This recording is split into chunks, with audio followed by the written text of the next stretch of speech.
আমি আজকে এসেছি মাস্টার মিডিয়াতে টিভি নিউজ প্রেজেন্টেশন কোর্স করার জন্য।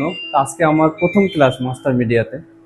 তো আজকে আমাদের শ্রদ্ধেয় ma'am doctor Fatia Safi ma'am, ATN news presenter, senior news presenter ATN Bangla TV চ্যানেলে, উনি আমাদের আজকে ক্লাস নিয়েছেন। তো আমাদের আজকে প্রথম ক্লাস ছিল কিভাবে স্ক্রিপ্ট করতে হবে, প্রেজেন্টেশন কোর্সের স্ক্রিপ্টের কিভাবে আমাদেরকে হেডলাইন করতে হবে, কিভাবে স্বাগত জানাতে হবে, কিভাবে বিস্তারিত সংবাদে যেতে হবে, কিভাবে সমাপ্তিতে যেতে হবে, এই পুরো বিষয়ের উপর আজকে উনি আমাদের ক্লাস নিয়েছেন।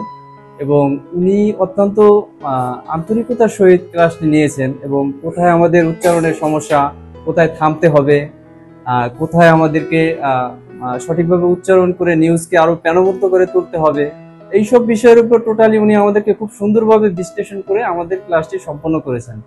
তো আমি আজকে প্রথম দিন এসে আমি ক্লাসটি করে আমার কাছে খুব ভালো লেগেছে এবং আমি বিশ্বাস করি এইভাবে যদি আমরা শিখতে পারি তো এখান থেকে আমরা সুন্দর একটি উজ্জ্বল ক্যারিয়ার গড়ে তুলতে পারবো। এবং আমাদের এখানে আমরা যারা এসেছি সবাই ম্যাডামের কাছ থেকে অনেক উপকৃত হতে পারবো।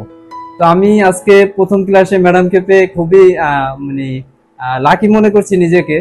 আমি মানে কামনা করবো যে পরবর্তীতে যেন ম্যাডামকে আমরা এরকম ক্লাসে উপস্থিত পেয়ে আরো ভালোভাবে শিখতে পারি এবং ম্যাডামের কাছ থেকে শিখে আমরা যাতে ভবিষ্যতে টিভি চ্যানেলে সুন্দরভাবে নিউজ প্রেজেন্টেশন করে সবার দৃষ্টি আকর্ষণ করতে পারি। তো সবাইকে শুভকামনা রইল, ম্যাডামের জন্য শুভকামনা রইল। পরবর্তীতে ম্যাডাম আমাদেরকে আবারও ক্লাস নেবেন, আবারও ভালোভাবে শিখাবেন এবং আমাদের ভুল ত্রুটিগুলো হাতে কলমে একবার সুন্দরভাবে আমাদেরকে ধরে ধরে শিখিয়ে দিবেন। তো ম্যাডামকেও ধন্যবাদ, সবাইকে ধন্যবাদ, ভালো থাকবেন সবাই, আবারও শুভকামনা রইল।